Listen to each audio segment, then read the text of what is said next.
Danes bi poslušal samo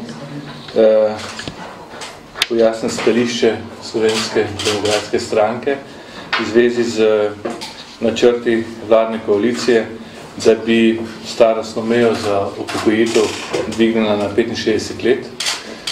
Veseli se menimo, da je ta ukrep v tem času, v času hude gospodarske in socialne krize, kateri dnevno število brezposelnih narašča, popolnoma neustrezen.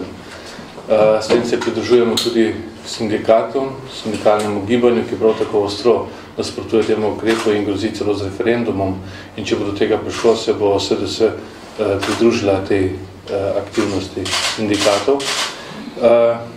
Mi menimo, da je čas krize, čas gospodarske recesije, ko se število brezposelnih veča in kot veste, se dnevno veča. Čas, ko je treba zelo skrbno uporabljati ali pa pripravljati neke konsistentne predloge za rešitev ali pa za izhod iz krize, in ta zagotovo ne spada mednje.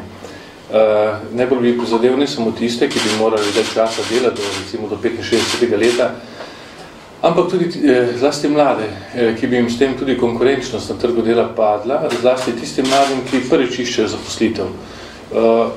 Še lansko leto, v času predsedovanja Slovenije Evropski uniji, svetom Evropske unije, smo se lahko pohvalili, da je Slovenija bila na bistveno boljši poziciji kot druge evropske države, kot je bilo evropsko povprečje. Saj je delež brezposelnih mladih, tisti, ki prvič iščejo zaposlitev, bil precej nižji, kot je bilo takrat evropsko povprečje. Ta ukrep, če bo prišlo do njega, če bo uveden, bo položaj mladih bistveno poslabšal.